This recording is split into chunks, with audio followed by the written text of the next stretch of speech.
What's up, everyone? Great win last night for the Huskers. I got it about 5 o'clock in the morning, ready to go attack this day. Episode 2, House Rules. Sure hope you love it. Now, just so you know, the plan was to release it yesterday on game day, like we will every Thursday. But, I just didn't feel great about releasing that on the day of the game. I thought yesterday was supposed to be about our players, about the opportunity we had. And we just decided to hold it. So I try to follow my own rules and not get distracted by anything other than what's important. And today what's important is getting you guys House Rules Episode 2. What is up, everybody? Matt Rhule back here with you guys again. So good to have you back on Episode 2. But this is Game 1 of the college football season, and we're so excited. Now, full disclosure, we did pre-record this. We have been in game week preparations. This is House Rules. Well, it's the morning of the big game, the opener. It's House Rules. He can't wait for tonight. So, but the jig's up. I got to tell you, we're recording this a couple weeks ahead of time. But here is the story. This is year 3 of Matt Rhule. Year 3 of Matt Rhule at Temple, 10-4. At Baylor, 11-3. Coach, this is year 3. What is it about year 3 that is so magical? Well, it's just that it's no longer Coach Rhule's way. Like at this point, at the third year at Temple, the third year at Baylor, we played all those young guys. They took their lumps. They battled through the second year. Had some won our last game to get bowl eligible at Temple. Didn't go to a bowl. Still one of the most powerful moments of my life is Kenny Harper standing up and saying, hey, next year, remember we didn't go to a bowl, and don't lose games you should win. And we did that. Baylor, the second year, go to the Texas Bowl, beat Vanderbilt, go to 7-6. And then here, went through the first year. Who's this guy, Matt Rhule? What's he want? He wants us to change this, change that. Year 2, battle through it, beat Colorado, beat Wisconsin the first time in 12 years, have the ups and downs. Go to the bowl game. Go to New York City. Win a bowl game for the first time since 2016. Get that off our back. So here we're in year 3, and the guys know what to expect. You got some proof of concept. It's no longer, well, Coach wants us to do this. It's like, hey, this is what we do. And I think once the players take it over, man, it's like, I'm just along for the ride now. Like, I did the hard job. And, I always feel like you do your best work in the first year. Is it culture? Like, you by year 3, you're basically describing culture. The culture is set in. Yeah, and I think the cool thing is like, you hate going 2-10, and you hate going 1-11. I think you guys all get that. And like, we finished 5-7, but I think we were 5-3 my first year here, and we lost 4 straight to end the year. Lost on a terrible loss to Iowa. Great kid made a field goal. So crushing moments. But the thing is that the players, they see you in those moments. They're going 2-10. They're going 1-11. And yet you're not changing up on them. You're not on the radio blasting them. Hey, we need more talent. We need better players.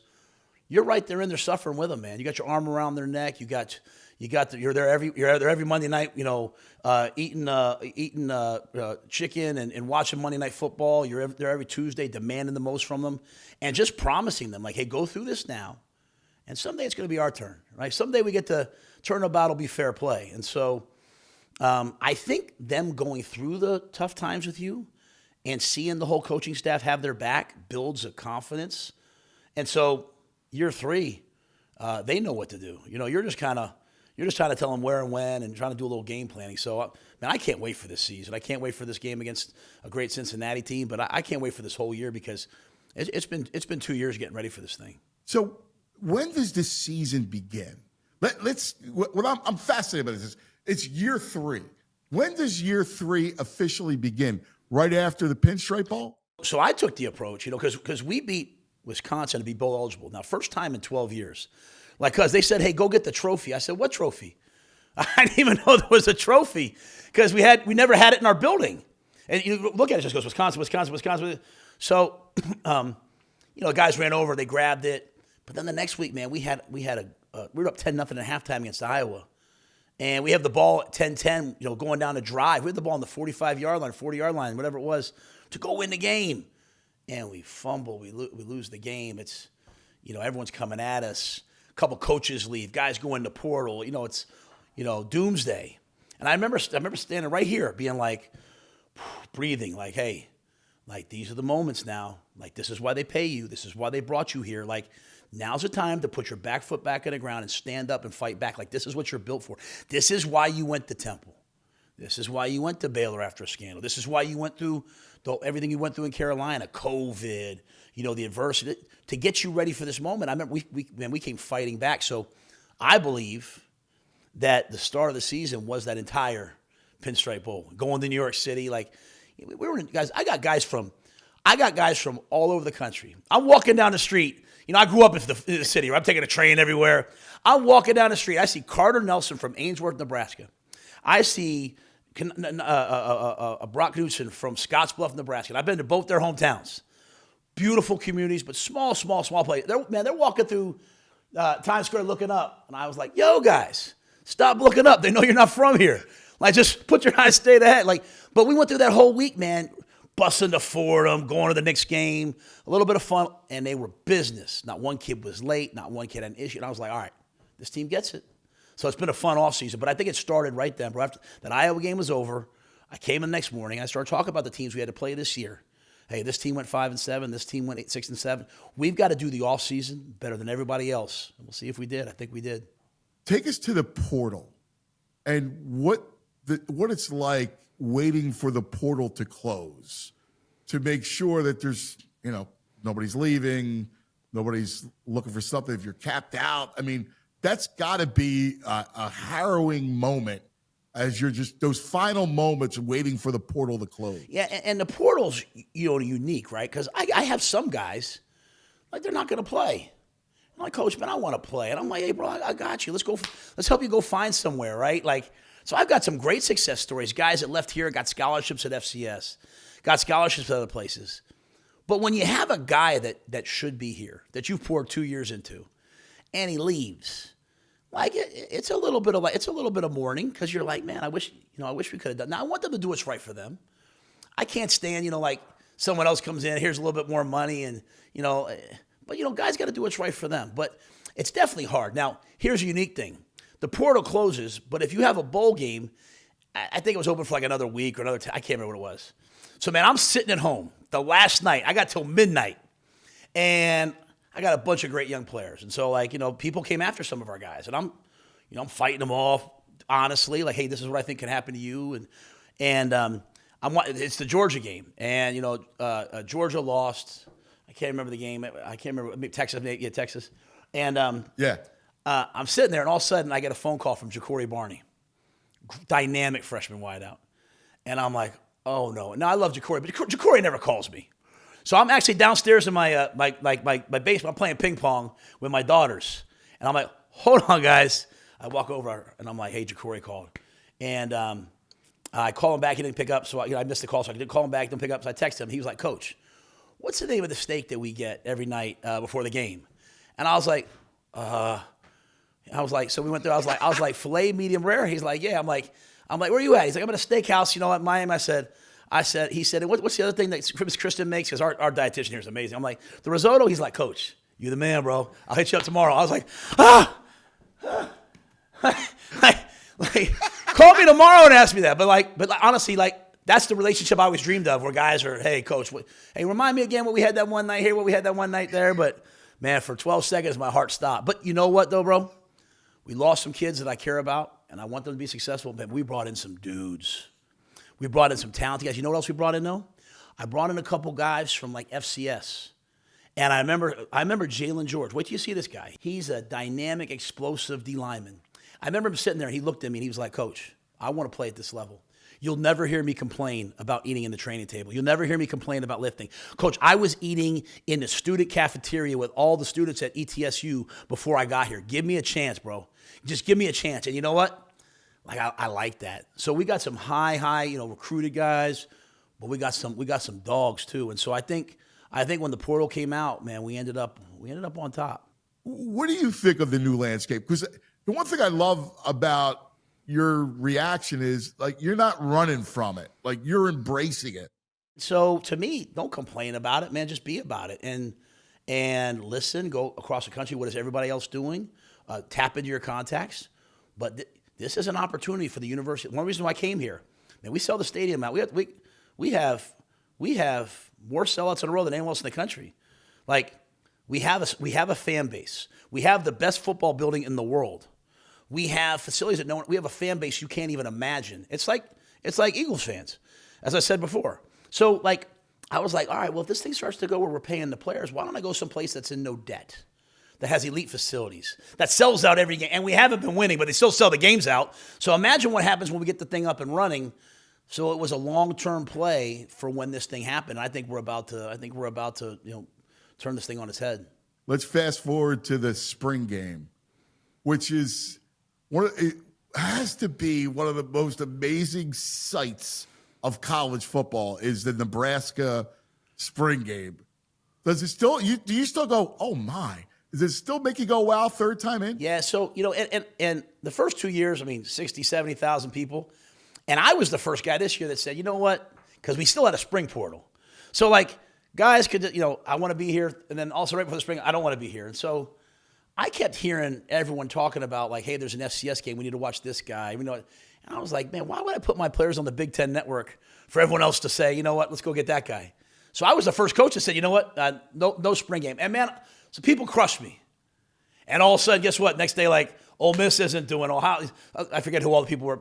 Other people kind of followed suit. But so what we did, we went out. What we did was the guys that had to still make the team because the new ruling came out, said, hey, you can only have 105 guys. Now, because I got guys on my team saying, Coach, I'm a Husker. Jacob Brand, I'm a Husker.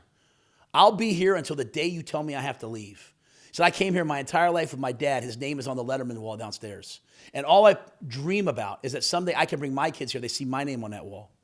He said, so you'll have to kick me off. I'll be here till then. So I scrimmaged those guys so they could show the fans and themselves what they're made of. And then with the other guys, the guys who, kind of established, man, we did tractor pulls, we did competition, a little Pro Bowl vibe to get to know the guys. And so, but the outpouring of support here is amazing.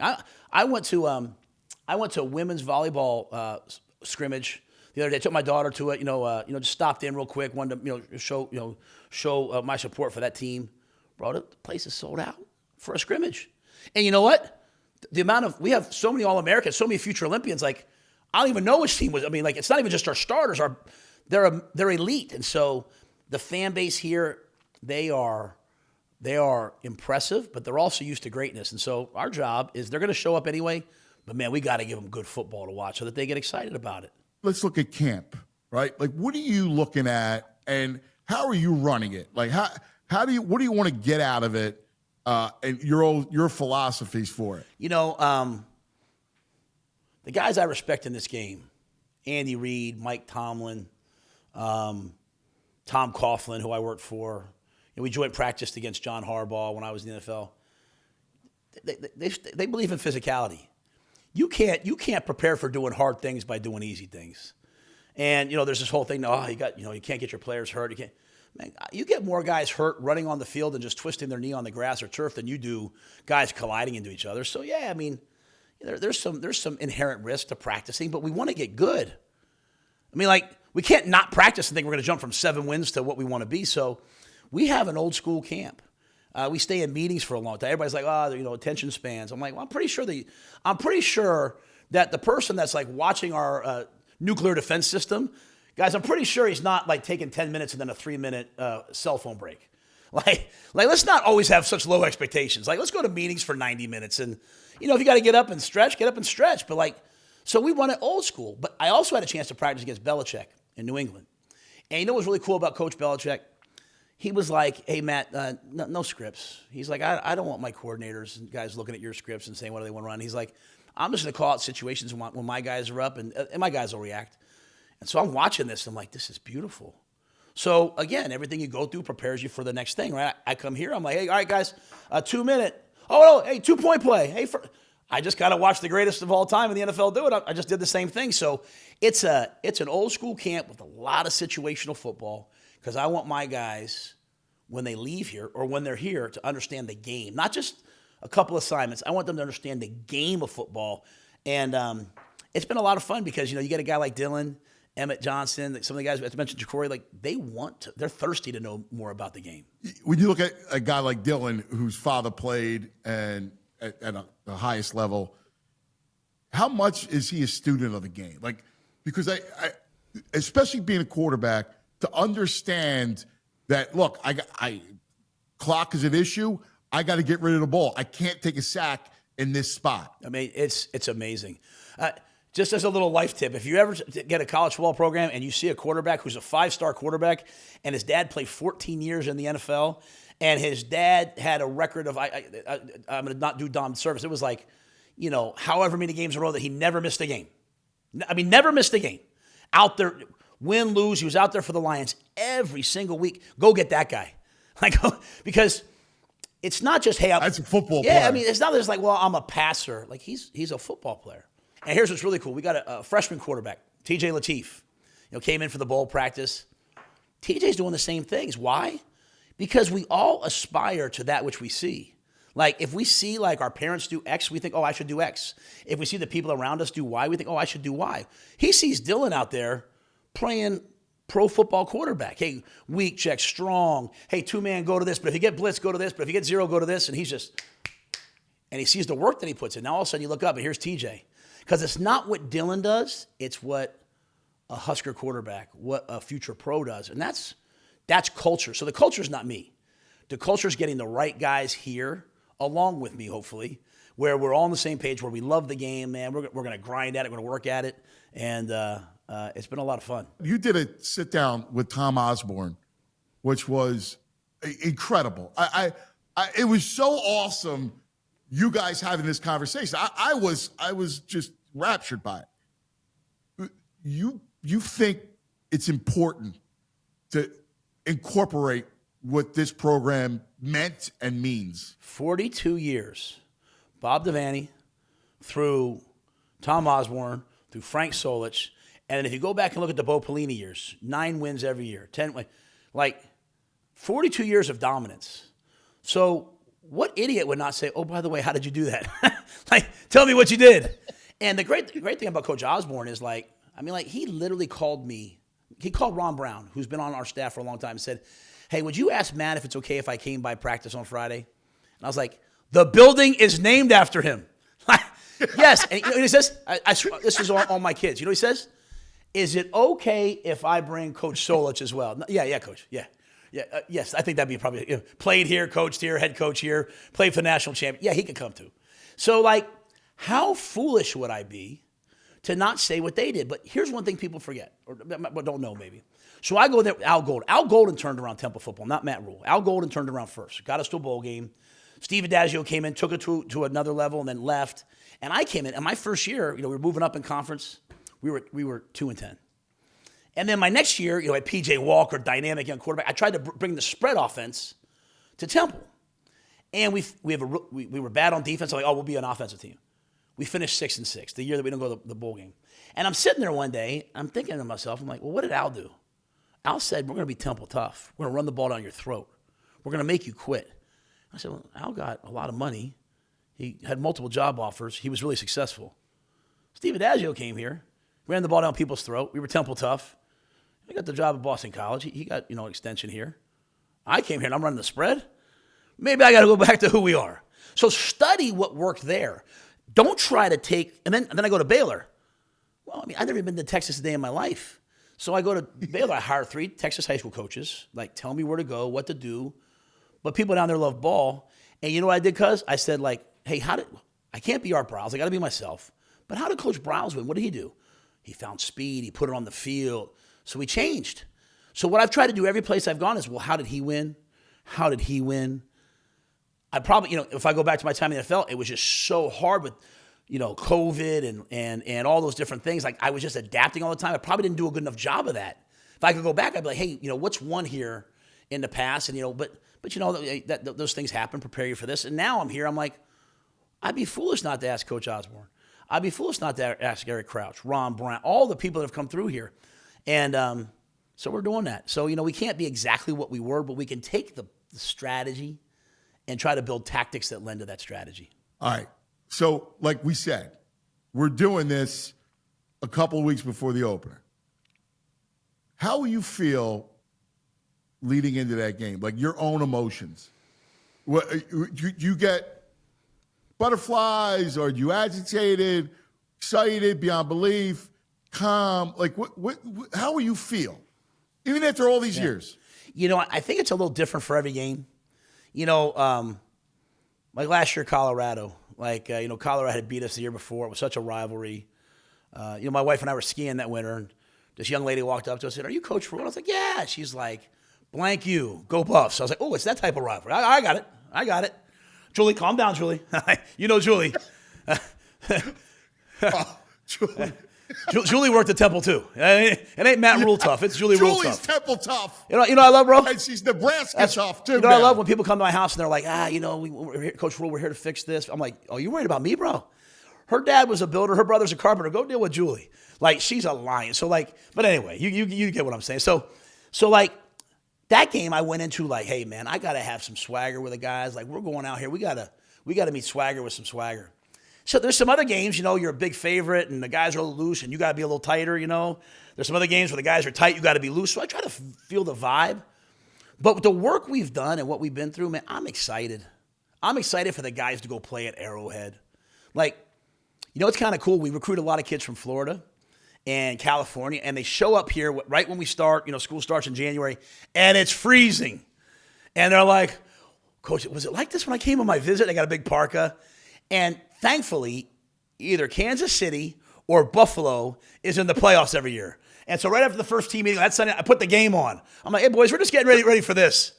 And so all these guys are watching. 2 years ago, Miami came up and played the Chiefs, and it's like, minus 18, whatever, and they're out there running around. I'm like, hey, guys, this is ball, man.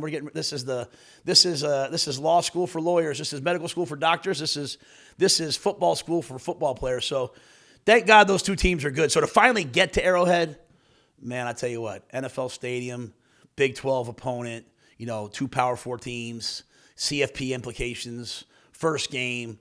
I'm going to be excited because I've seen how hard these guys work. Man, this is a hard camp, but we don't do easy here. And so they've earned the right to go out and have fun.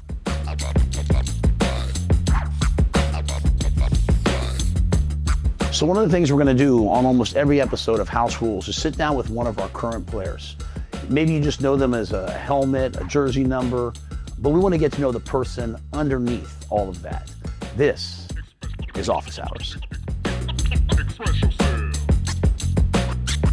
What's up, everyone? Welcome to another edition of Office Hours here at House Rules. And I am fortunate to be joined by Maya and Elijah Jeudy and their amazing son, Coda. And we got some big news. Yeah. So why don't we go ahead and knock that off right off the bat? Yeah, so we found out a little minute ago. I think it was sometime during like summer workouts. Yeah, we're having another baby, and we found out that's gonna be a girl. Wow. Yeah. When you told me that you were having a girl, what did I tell you? Welcome to the club. That's it. Welcome to the club. I said, when I'm old, Coda not gonna be there, but she gonna be there to take care of me. And hopefully Coda is. But I just said I know this. Bryant, who I love Bryant. I love you. Bryant is not going to be there when I'm old. It's going to be Vivian Leona to be taking care of me someday. So does Coda understand that he's about to have a baby sister? Or yeah, I mean, he talks about it, but I don't think like he fully understands. Like, I don't think he really get it. I think when she gets here, he'll be a lot more excited. Yeah, that way he got another friend to play with when she gets a little older. Me and mine, both our families, they're all close in age, like both our siblings. So like, me and my brother for like a couple months, we're a year apart. Me and my sister 2 years apart. So that way, like when they get older, they can do stuff together. Cause I know like being like super older, let's say like Cole's 15, he has a little brother that's like a little sister that's like 8. I don't want to take her everywhere, but now you can take her everywhere because she's of age and she can mingle with everybody. Talk about living in Lincoln, Nebraska. From Philadelphia. Where did you guys meet? We met through my cousin. Okay. So yeah, we met through my cousin before I transferred here. Okay. And after that, we just been locked in since. I love it. So now you're living in Lincoln, Nebraska. What's it like? I mean, you're over here with us a lot. Yeah. What's it like for you? It's fun for me. I mean, at first I was bored. I didn't have no friends. But now Gus's daughter, she's like my best friend. So we do everything together. It just feel like home. It's no different, really. How about for you? Same. I feel like home. I think I like being here way more than I like being home. Even though like I have family home, I feel like here is like where I'm supposed to be. Like I feel like Lincoln, Nebraska is a place I can call home after football. So, for those off the camera, we're gonna have amazing outtakes. My man Coda is that midday. Did he just got up from the nap, or he's about to have a nap? No, yeah, he's about to have a nap. I'll tell you what, I know exactly how you feel. I know exactly how you feel. So he has emerged on our team as like the premier chef on our team. Does he cook at home? Mm-hmm. Can he throw? Does he put his heart and soul into it? It's like when I cook, it's different from when Maya cooks. When Maya cooks, I'm in there helping. But Right. like when I cook, I just want the kitchen to myself. I put headphones on, listen to music. I just cook. I used to be the one in our house who would do the grilling. And then Julie, my wife, went to culinary school. And after that, she was like, you can't grill properly. You can't. So now she does everything. So I just show up, I eat. Maybe I'll do the dishes. Maybe. If she lets me do that. What's your, we had yesterday off. Like, if you have an off day, what's your specialty? Like, what is your go-to meal? For me, I think I specialize more in like the meats category. But Maya loves when I make like my pasta. So I do like a little rosé sauce. So I'll mix the marinara, Alfredo, and then put like, you should slice it with ground beef, but I like it with chicken. So we'll do that as like a go-to meal. I love it. But other than that, when we like really feel like cooking, we'll cook like soul food. We'll make like Big Mac, yams, collard greens, ribs, chicken. Come here. Sure, dude. So who's gonna pick the name? Is it a joint effort? Does Maya get to pick? Like how do we do the name? Yeah, we agreed on a name. You wanna say the name or you want it weird? So we're doing Nola more. Wow. And what's any significance, or you just picked it, or? No, we just found that we were going through like multiple names, and that was just one that we agreed on. One we really liked. One that didn't sound too like familiar, like He's crying me. So. Why you calling me, bro? Let's talk about graduation. How was that for you? Graduating, having the whole family there. What did it feel like? I feel like I really accomplished something. That was like a goal that I was looking forward to since I was really little. Like my mom and dad really didn't graduate from actually university. They went to community school, but I don't think my dad finished. But other than that, like it just feels great for me. And then give something for Cole to look up to, because I want Cole to do the same thing as well. Mm-hmm. Yeah, he. You think about how much time he spends on a college campus. Like you're probably one of our most loyal people, Maya. You're at practice every day. Yeah, pretty much every day. You've never seen me act crazy, have you? You've never seen me act a fool, have you? So what do you like on game day when he's out there playing? Are you calm and quiet? Are you yelling loud? What do you like? Are you yelling loud? Yeah. I love it. you guys see her videos. Her and my dad. I don't know who's the loudest. Is it like, yeah? Can you hear him? No, not all the time, but like normally when I come out, I can find them, and then when they're waving and yelling, I can hear them at that point. We're like warming up and stuff. Yeah. What did you think last year when we used him on offense a little bit?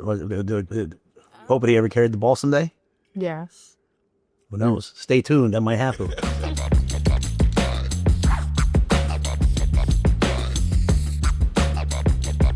You know, it's not very often that you meet somebody who you can actually say impacts and changes your life. My next guest, Ben Newman, I met for the first time in May. Now, I'd already read his book, one of the top performance coaches in the country, acclaimed author, speaker, makes great people. So I'm excited to have him here today. Thank you for being here, brother. Coach, it's an honor to be here. You know, you talk a lot. Obviously, one of the key components to what you talk about is finding your burn. It's something that I know for me, I've had to ask you like several times, explain it to me as I like unearth and really get to know myself. When was the first time that you really felt that burn in your own life? So before I answer that question, I want to mention something because I think it's important rather than just saying I'm honored to be here, which I am, because there's a lot to it. I'm here because of your burn, even though you couldn't express it with words. When we met in May at John Gordon's event, and I'll never forget, it was one of those, the book, and Dom Raiola, who we owe that exchange to, That's right. Big shout out to Dom. That's right. But I remember we went off to the side, and it was like this closed-off bar area, and we just talked. It was like two men, real talk. Why are you coaching ball? What are you doing? What are you looking to do? And I could just feel the fire, which turned into an emotional conversation. And I said, okay, I haven't, still at Kansas State, doing work there as well.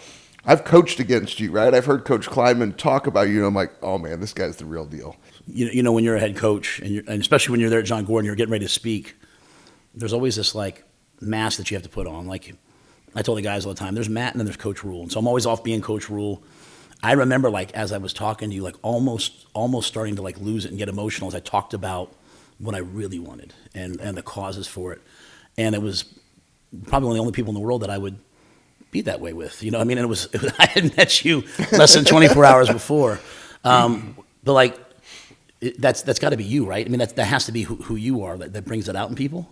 Well, and so that goes back to the answer to the question is I had to face so much adversity and challenge early on in my life. And sure, we're in season 7 of the podcast, The Burn, and now I call it The Burn, and people relate to The Burn. But when I lost my mom 11 days before my 8th birthday, and my mom had to have this super courage and strength to divorce my father when I was 6 months old because my dad was a drug addict, alcoholic, manic depressive, bipolar, everything under the sun.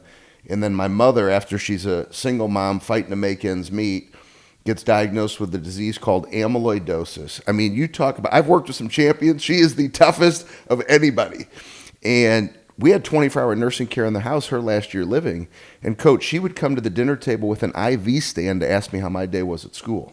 So there was this fire. I mean, I didn't articulate it that way as a 7-year-old boy, but you just felt something. There was something that I gained from my mom, and I would just be vulnerable and transparent when my dad moved back into the house after my mom died and had to assume, the rule of dad, and it was hard and challenging. But there'd be my grandparents or teachers or coaches I'd meet in life, and every time I would meet him, it was just this crazy level of vulnerability and transparency. So it's all I've ever known.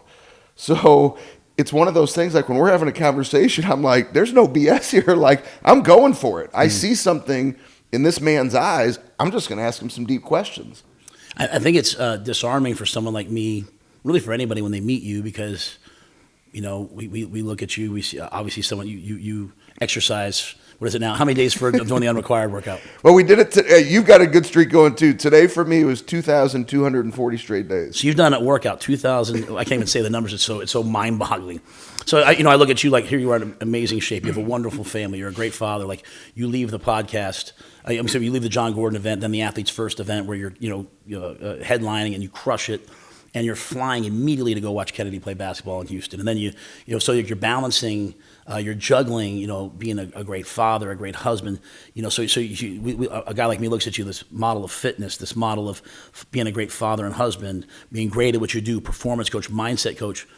It can intimidate people, especially in today's world where everyone's perfect, yet you always lead with the pain. You always lead with the sacrifice. You always lead with the suffering that you've been through. I think it humanizes people and makes us feel comfortable to hear it. And so, I've had a hard time I've had a unique time trying to figure out, reading the book, listening to you, the difference between what's my burn, and you hear a lot of people say, what's your why? How do you see those things as different? So with many people, they could be the same, but the burn tends to be something deeper that actually ignites the why and purpose, right? So you could say right now, my why is to be the best father, to be the best husband, and to be the best coach I can be, and to lead Husker football back to the tradition of Husker football. That could be your why. But the burn is actually going to be something deeper. It's somebody who told you, man, you couldn't do something like that. That's not for you. You're not bringing this program back. And so it could be from a dark place. It could be sacrifice your parents made where you think, okay, my parents had to sacrifice to give me opportunity. I'm coaching ball. I'm doing what I love, playing ball. I get to coach ball. I think about my parents' sacrifice. That's a burn that ignites the why and purpose. So then you say, I can't waste a day. My parents did that. Right? So for me, I say my mom came to the dinner table with an IV stand. My mother was dying before my eyes as a 7-year-old boy, and it went on for a year. I had to climb under my mother's IV wires at night to tuck her in sometimes. And I'm going to complain about a tough day or somebody told me no, hey, we're not booking you for this speech. Oh, okay. Right. But a lot of people become weak in those moments, and then they choose to do nothing for weeks. We as leaders, we don't have that luxury. And so I think when you find that burn, whether it be the sacrifice, the pain of a past position, pain of a past job, sometimes there's a darkness to it. All of a sudden, that's different than why and purpose. And when you think of that, you get on the streak that you've gotten on. Mm-hmm. You now look the way that you don't look the way you did in May. No. Well, I mean, you are literally, go look at the comments online from the Husker videos. Like, I mean, the whole fan base going, what's going on with Coach? Well, I can't look at the comments all the time. It's not good in my line of work to look at the comments. But you know, it's really important. I think that you say that. Like, I can sit there, even like exercising for me. Like, why am I doing that? To be my best self, to be around for my kids. I have a 10-year-old daughter. I have a 12-year-old daughter, soon to be 13. There's a lot of why in there, but like every day that I have to sit there and do that 4-minute, 44-second reverse plank, 6 inches, you know, there better be some burn there. And when I get to the push-ups, I go to that dark place. I have to think about, I think I told you, I have to think about walking off the field in Carolina and people booing me and booing my kid. I have to go to those places to be like, I'm never going back to that moment. And I don't know as men if we do a good enough job of taking the time to really look at ourselves and like introspect. I think we find the things that we don't like about ourselves. But man, there's some strength. Like, you've helped me find strength. And I think I'm a pretty strong guy already, but you've helped me find strength by looking back and recognizing the things that I've been through, good and bad, have gotten me ready for this moment. When you think back about your journey, how about when you got started doing this? I mean, you're the best of the best now, but like, I mean, what were the no's like? What were what were the growing pains to build this really this brand, this empire that you're building, which I say that in a very positive way because I'm all bought in on it. Like, what were the growing pains and what were the no's like early on for you? Well, I'll tell you, one of the no's, and it's kind of funny that we bring this up, and it wasn't necessarily in this business, but it's how you have to be resilient with every no that you face. And this just came up. It was last week with the family, and my son had never known this. We were on a college visit for him, and Amy says, you knew your dad was engaged before, right? And Isaac's like, you were engaged? And I was like, buddy, it was only for like 13 hours. And Isaac's like, 13 hours? And I said to him, buddy, it's the greatest no I ever heard in my life. And I said, look at your mom and I standing here with you. I said, I wouldn't be here with you if that girl didn't tell me no. I had to go through that, right? And you have the pain that, oh, never meet another woman and all this kind of stuff. And that in the time, I mean, I was in my early 20s, and I was with this girl for 4 years. Greatest no I've ever heard in my life. And so a lot of times I think we hold on to the pain and we allow it to break us. I've always, because I've had to face so much of it, I always look for the positive, right? So then you choose to respond. So now if I get a no in this business, I just do a perspective shift, right? And it's not the girl who said no. I mean, thank God that happened. I literally go back to my mom. I'm like, oh, so that you don't want to bring me in? You don't think I'm right for your audience? Because I'm not for everybody, right? That vein starts popping and people are like, this dude's a little too intense. And that's okay. But I have to hear those no's to be in front of the right people. And, we have a mutual friend in John Gordon, meeting in person for the first time at his event. And, I remember when John, he's mentored me since 2008. And I've got mentors. I still have 2 coaches that coach me every day because we always have to find ways to get better. But I remember John was like, you're never going to please everybody. He says, go write a book. He goes, go read the people who say your book was 1 star. Why people tend to resist the no's or the adversity, it actually leads to more weakness. Sometimes you got to go read the pain. You got to go read what somebody said. And sometimes you find maybe they're right. Maybe there was something about the book, or maybe there was something, or that girl who said no, maybe there was something in me. And there probably was. So there's things that I had to work on in me in order to now be a husband and a father who tries the best that he can, and a coach and a friend who tries the best that he can. What is the balance? What is the juggling? Like, how do you make it work where you can be there for your family and also be there for me? I mean, literally, you're there for me every single day via text, via FaceTime, via a call. You're all over the country. Like, how do we maintain balance in those relationships and doing them all so well? How do you do that? So I am very, very intentional with who I spend my time with and building a team that allows us to serve and impact more. So we have a significant team. You know, a lot of people think, oh, he just speaks and does this. I mean, that's what it was back in 2006 when I got paid to speak for the first time. But now we're blessed to have an amazing team of individuals who help us with podcasts and, you know, shows and speeches and calendar. And so when you leverage to other people to help you protect your time, it allows you to be very intentional with your time. And a lot of people, they fear, I mean, I run a business, right? So in a business, you have to leverage somebody else's talents or what they enjoy doing so you can go do what you want to do. Mm-hmm. So I leverage a lot, and I'll invest in great people to provide for them so that I can be there for you. That's one of the hardest things I've had to learn. I have a good friend, Gary Green, and he made one small suggestion in my life. He said, I never want you to walk in your house on the phone anymore. He said, you pull up, if you're on a call, you sit in your car for 30 minutes. He's like, but you never walk in the house on your phone. And so the first time I did it, you know, I walk in the door, here comes Vivi, here comes Liam. I'm like, Dad, you know, running up. No, they might say, Dad, we love you. And then, hey, can we have TikTok on our phone? You know, there might be something right behind that. But what I found was when I walked in on my phone, they would run up, Dad, oh, I'm busy, guys. And then they'd go back to what they were doing. Mm-hmm. And whenever I came back, hey, I'm off the phone. Oh, hey, Dad, had a good day. But that excitement, that enjoyment of Dad coming home, and it's something as small as that. It's like these little boundaries. And you know, when you're a coach, whether you're doing performance coaching for Alabama, Kansas State, North Dakota State, you know, the Fever, whether you're me working with this team every day, we get so used to pouring out to others. We have to have some boundaries every once in a while to take care of ourselves and take care of our family. And you know, you've helped me with that, just finding some time every single day and just carving that out. When you work with people, what about people who push back? You know, what about working with people who say to you, like, you know, I hear what you're saying, Ben. You know, they're resistant to your ideas. They don't want to go find that burn. They don't want to implement everything. How do you deal with people that you know need it, but can sometimes be resistant to the things you're telling them? So I did research years and years ago, probably 15 years ago, from a guy named Max Weber, spelled Weber, W-E-B-E-R. He's one of the fathers of sociology.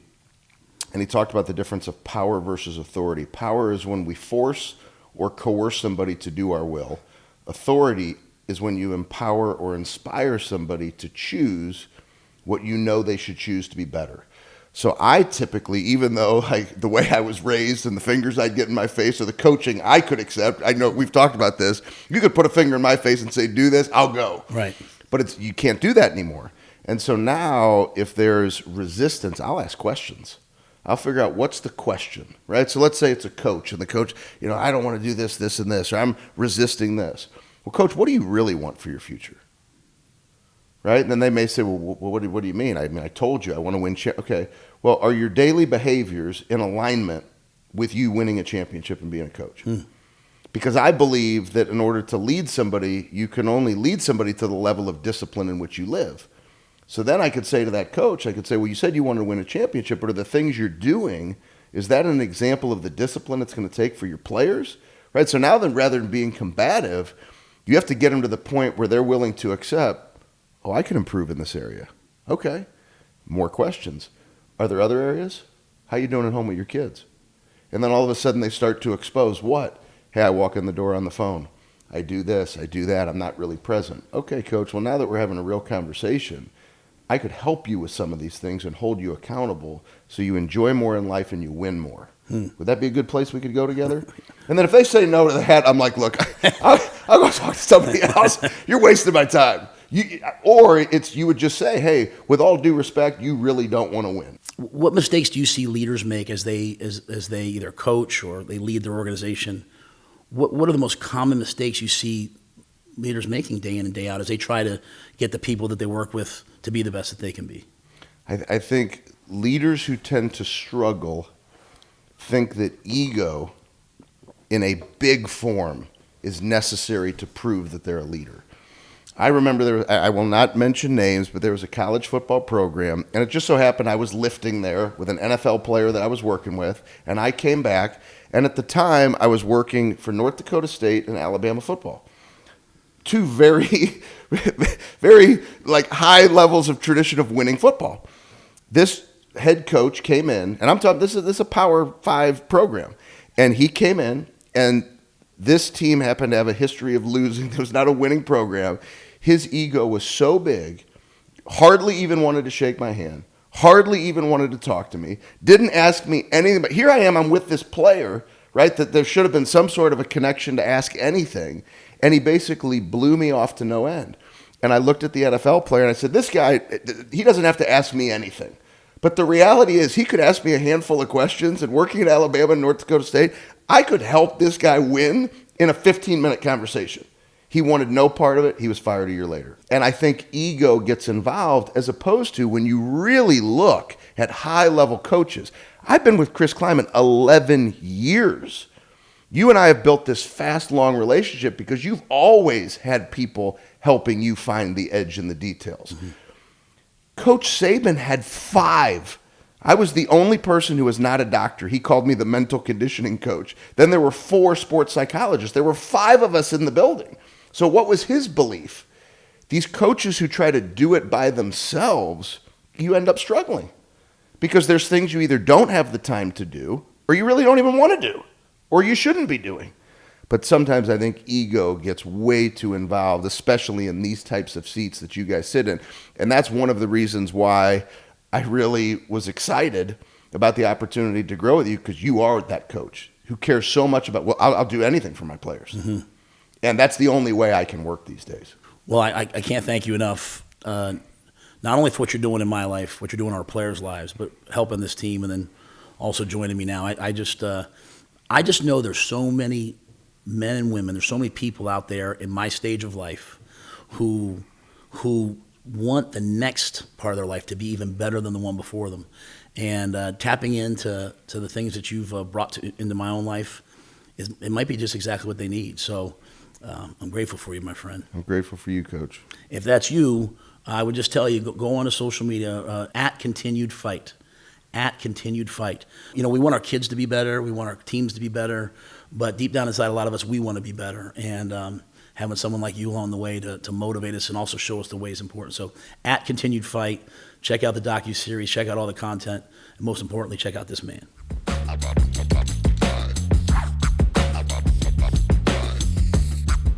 right, let's have some fun. You've answered 100 football questions this episode. All right, let's do something called anything but football. Now, I happen to know you're a well-rounded man. You are a foodie. I am.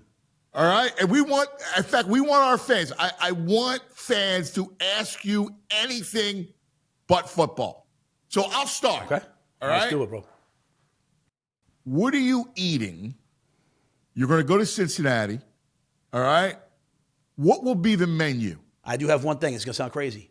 When I get to my hotel room at night, I need a slice of pizza from the best pizza place in town. And I need, wherever we go, it sounds nuts, I need the hotel's pigs in a blanket. I'm just going to have 1 or 2. But like that started way back when at Temple when we had nothing. Like, hey, give me a slice of pizza. Now we got all this stuff. The dietitian, Kristen, she's amazing. She's like, I'll get this. Matt, do you want this? No. I just want 2 pigs in a blanket and a slice of pizza. So, good habits die hard. Do you remember when I stopped? There was a hot pizza place in Philly at the time, Badia. Oh. And John Longacre and I stopped, and Baldy too, I think, and we got all those pies, and we brought them up to you. So Pizzeria Badia, man, it was all. I mean, it was in like food, and it was like one of the top pizza places in the country. I think it's over in Fishtown now, isn't it? But Joey, like I got his cookbook. But the deal was you had to show up. You had to show up. He had 2 pizzas every day, and he had like Birch beer and Sprite. And you'd show up, you'd say like, hey, I'd like to order blah, blah, blah, blah, blah. He'd be like, yeah, that'd be 3 hours, 2 hours, because the orders are so much. But John Longacre, real estate guy in Philly, South Philly tap room, sardine bar, brought a lot of cool things. He hooked me up enough. Not because I was a coach at Temple, because I was John's friend. I could at least call him and be like, hey, I haven't seen my wife in a week. I'm getting home Thursday night, 8 o'clock. Can I grab 1 pie, grab it and go? And then you guys, obviously, ball to you. You guys are royalty. But yeah, I mean, like, the pizza, the crust, the bread. I mean, it's just, I love when people go to Philly. I love telling them, hey, go. I give them an itinerary.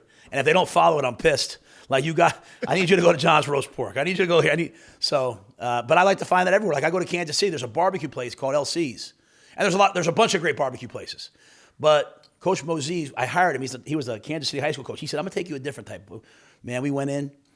I was like, I'm going to have the large. And the guy goes, no, you're not. I said, no, I'm going to have the large. He goes, no, sir, just trust me. I got the small, and I didn't eat for 2 days. So Kansas City barbecue is amazing. If we went to Cincinnati ribs are amazing. But, I'm going to eat with the team. So I'll do maybe the pesto, a little bit of filet, and call it a night. How do you pass the time? So when you get in, you're going to get in the day before, afternoon? Yeah, so we're actually going to go to the stadium. We'll walk around just to, the guys want to see the stadium, feel it, get a little bit of that jitters out, visualize themselves. Go back to the hotel. We'll do the meal. We take the guys to a movie. And what's funny is like, I was sitting there watching a movie the other day with my son and my buddy Wish, works with me. And they both were on their phone the whole time watching the movie. So I was like, you know what, we should get rid of the movie. No one watches a movie anymore. And so I told the guys to get rid of the movie, and they fought back. They're like, we want to go see the movie. They're like, we just don't always like the movie you pick, Coach. But I said, you guys pick it. This movie's 2 hours and 47 minutes. You guys will complain. So you guys do it. So we'll go see a movie. We'll come back. And what I always do, you can ask the guys at Baylor, like, I always try to tie the movie into the game somehow.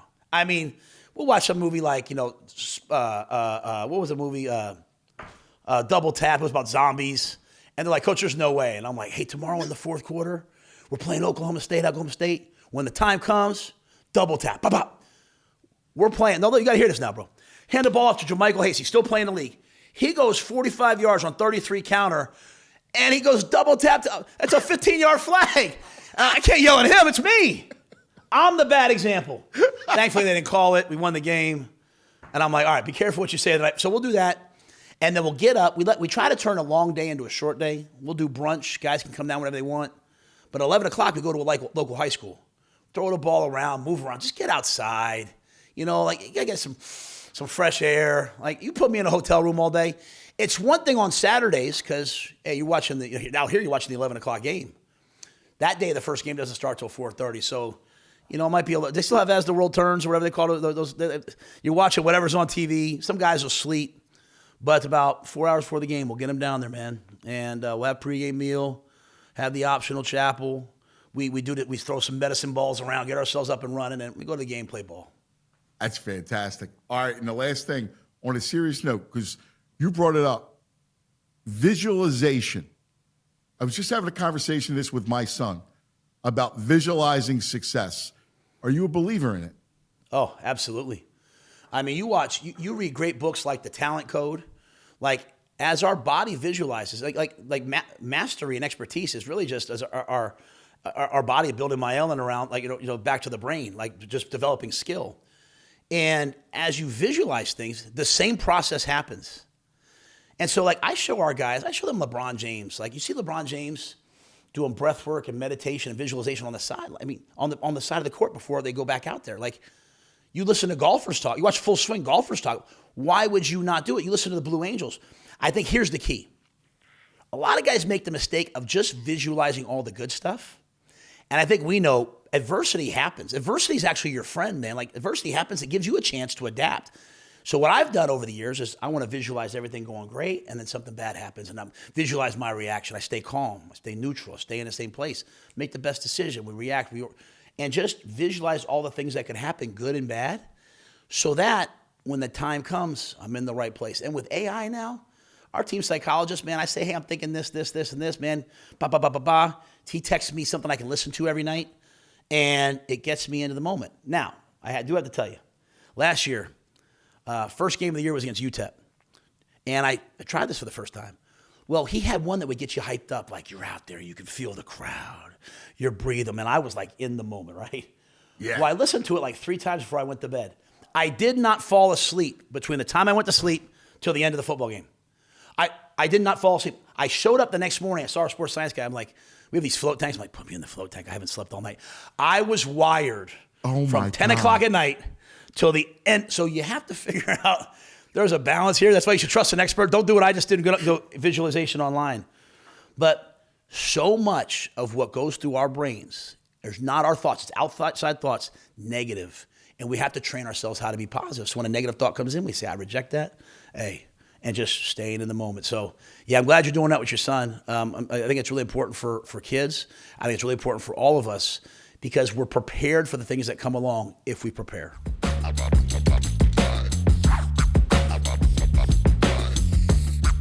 That's it. Episode 2 in the can. Remember to watch us tonight or be at the game. I'll be there. And don't forget to like, share, and subscribe on YouTube or wherever you get your podcasts. And follow us at House Rules on social. Until next time, this is House Rules.